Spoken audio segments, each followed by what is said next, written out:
The City of Pittsburgh neighborhood of Knoxville will be celebrating this coming Saturday, June 25th, when the Carnegie Library reopens its Knoxville branch. The building's been renovated from top to bottom, and it's emblematic of a community that's on the rebound.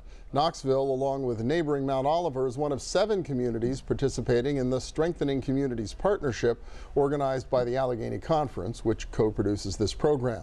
The goal is to build capacity to help communities attract business investment and retain and attract residents.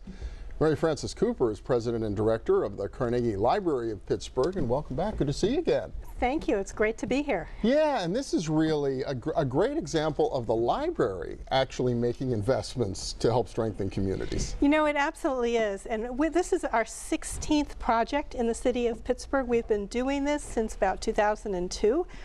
We've raised the money, and we're going neighborhood by neighborhood and making sure that all of our locations are up to date. They're being renovated, replaced, or updated, and this is a great renovation for the community of Knoxville and Mount Oliver. Well, and real cornerstone. So it's the existing building, right? But it's been renovated? It is the existing building. The building originally opened in 1965. It was actually designed by Paul Schweiker, who was a local architect at Carnegie Mellon University.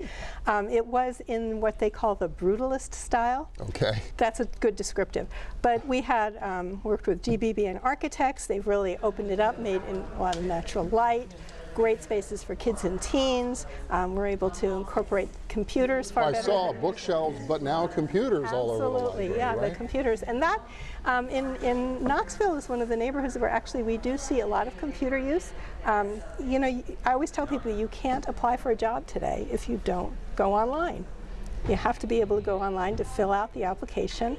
You need an email address so that you can get communication back, and we see a lot of people coming in the library in a neighborhood like Knoxville. Well, and so many of us, yes, we take broadband or we take internet connectivity for granted, and it's easy to forget there's a lot of folks who don't have, may not have computers, may not have connectivity. Absolutely, and that's a wonderful, you know, and so the public library is actually one of the only places that you can go and get free access to a computer, to the internet, and the staff there is just very willing to help people out and make sure that they do what they need to do to access services or apply for jobs or find information. Well, and you mentioned 16 projects in a bunch of different neighborhoods, yes, right? Right. Which is a major investment. It was a major investment. So I really do laud my predecessors who had the vision to say, you know what, we have not invested in our infrastructure down through the years, and we need to do that. So they embarked on I think, an ambitious fundraising goal to raise 55 million. We ended up raising 58 million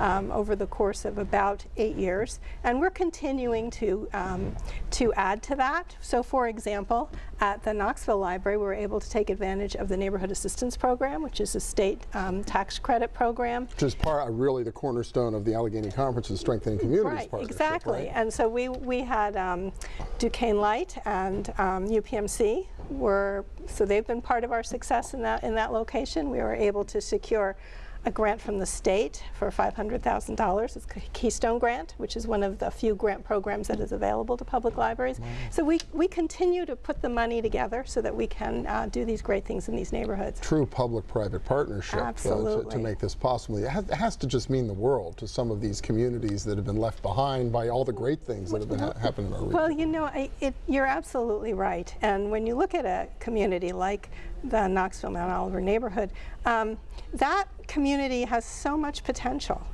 And I think that it really is, as you say, on the cusp of becoming part of something bigger and better.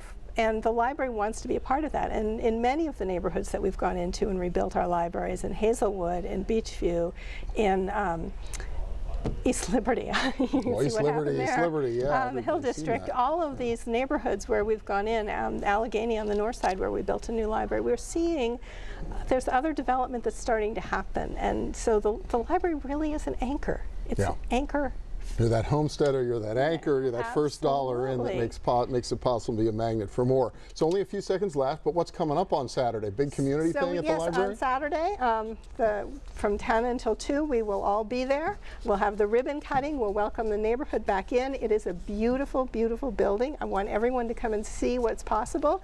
And it's going to be really fun. They always are. Well, I got a little glimpse. Congratulations. Well, great job out there. Mary Frances Cooper from the Carnegie Library of Pittsburgh. Thanks so much. Thank you. And next up, the growing Latin flavor of our region's workforce. Stay with us.